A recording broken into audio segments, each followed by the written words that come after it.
જ્યારે પણ આપણે રસ્તા પરથી પસાર થઈએ છીએ અને દૂરથી ખાખી વર્દી દેખાય છે ત્યારે અજાણતા જ આપણો પગ બ્રેક પર મુકાઈ જાય છે. મનમાં એક અજીબ ડર અથવા શિસ્તનો અનુભવ થાય છે. આપણા માટે પોલીસ એટલે માત્ર કડકાઈ, લાઠી, દંડ અને કાયદો. પણ શું તમે ક્યારેય તમારી વ્યસ્ત જિંદગીમાંથી 2 મિનિટ ઊભા રહીને એ વિચાર્યું છે કે આ કડક વર્દીની અંદર પણ એક હાડચામનો માણસ છે? શું એ વર્દીની અંદર એવું હૃદય નથી જે આપણા જેવું જ ધબકે છે? જે લોખંડી દેખાતા શરીરની પાછળ પણ લાગણીઓનો એક દરિયો છુપાયેલો છે? જરા કલ્પના કરો, જ્યારે આખું શહેર દિવાળીના દીવા પ્રગટાવતું હોય, આકાશ ફટાકડાના રંગોથી ભરાઈ ગયું હોય અને ઘરોમાં મીઠાઈની સુગંધ આવતી હોય, ત્યારે એ પોલીસકર્મી પોતાના પરિવારથી સેંકડો કિલોમીટર દૂર રસ્તાના કોઈ અંધારા ખૂણે તમારી સુરક્ષા માટે ઊભો હોય છે. એના નાના બાળકનો ફોન આવે છે કે પપ્પા, ફટાકડા ફોડવા ક્યારે આવશો? ત્યારે એક ખાખી વર્દી પહેરેલો પિતા મન મક્કમ કરીને કહે છે કે બેટા, તું ફટાકડા ફોડજે, હું બીજાના ઘર સુરક્ષિત રાખવા માટે બહાર છું. એના મનમાં પણ ઈચ્છા હોય છે કે તે પોતાના પરિવાર સાથે બેસીને જમે, પણ એના માટે ફરજ એના પરિવાર કરતાં હંમેશા પહેલાં આવે છે. ઉનાળાની કાળઝાળ ગરમી હોય, જેમાં ડામરના રસ્તા પીગળતા હોય, કે કકડતી ઠંડી હોય કે ધોધમાર વરસાદ, આપણે આપણા ઘરમાં એસી કે ધાબળામાં છુપાઈ શકીએ છીએ, પણ એ જવાનને તો રસ્તા પર ઊભા રહીને ફરજ બજાવવાની જ હોય છે. લોકો અવારનવાર કહેતા હોય છે, પોલીસ પથ્થર દિલની હોય છે, એમને કોઈની દયા નથી આવતી.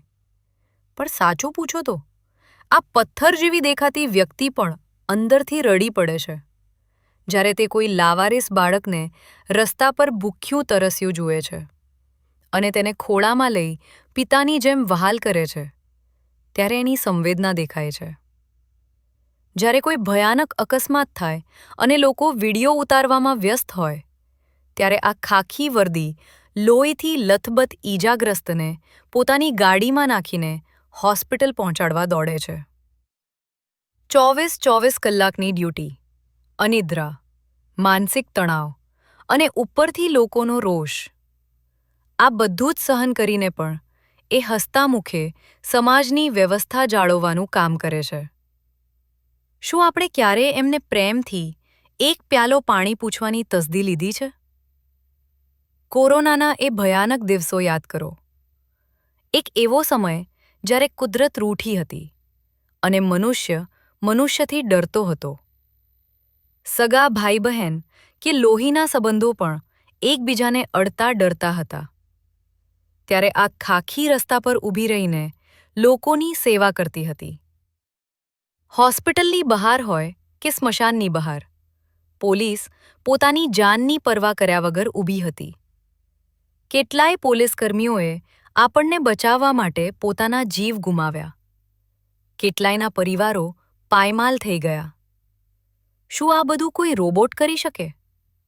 ના, આ માત્ર એક અત્યંત સંવેદનશીલ, દિલ ધરાવતો માણસ જ કરી શકે, જે બીજાના સુખ માટે પોતાનું સુખ કુરબાન કરવાની શક્તિ રાખે છે. મિત્રો, પોલીસ એ બીજું કોઈ નહીં, પણ આપણા જ સમાજનું એક અંગ છે. એ પણ કોઈનો લાડકો દીકરો છે, કોઈનો વાલસોયો ભાઈ છે, તો કોઈના ઘરનો આધાર સ્તંભ એવો પિતા છે. જે પોલીસ આજે તમને કાયદો સમજાવતી કે ક્યારેક કડકાઈ કરતી દેખાય છે, એ જ પોલીસ તમારી સુરક્ષા માટે, તમારા સન્માન માટે અને કાયદો જાળવવા માટે ગુનેગારોની ગોળીઓ સામે પોતાની છાતી ધરવા પણ તૈયાર છે. આપણે ઘણીવાર સિસ્ટમની બુરાઈ કરીએ છીએ, પણ એ સિસ્ટમને ટકાવી રાખવા માટે જે રક્ષકો દિવસ રાત એક કરે છે, એમને ભૂલી જઈએ છીએ. ખાખીનો રંગ કદાચ ઘાટો અને મેલો દેખાઈ શકે, પણ તેની પાછળ રહેલી ભાવના અને ઈરાદા ખૂબ જ પવિત્ર છે. એક ક્ષણ માટે વિચારો કે જો એક દિવસ માટે રસ્તા પરથી પોલીસ હટી જાય તો શું હાલત થાય? શિસ્ત અને શાંતિના પાયામાં આ ખાખીનો પરસેવો રેડાયેલો છે. આવો આજે આપણે આપણો દૃષ્ટિકોણ બદલીએ. રસ્તા પર જ્યારે કોઈ પોલીસકર્મી મળે ત્યારે ડરથી નહીં પણ આદરથી તેની સામે જોઈએ. આપણી સુરક્ષા કરતાં આ રક્ષકોનું દિલથી સન્માન કરીએ. કારણ કે ગમે તેટલી કડકાઈ હોય પણ આખરે પોલીસને પણ એક કોમળ દિલ હોય છે. જો તમને આ વાત સાચી લાગી હોય અને આ ખાખીના રક્ષકો પ્રત્યે માન જાગ્યું હોય તો આ વિડીયોને દરેક ઘર સુધી પહોંચાડજો. આપણા વીર પોલીસ દળના જવાનોના પ્રોત્સાહન માટે કોમેન્ટમાં સલામ અથવા જય હિન્દ જરૂર લખજો.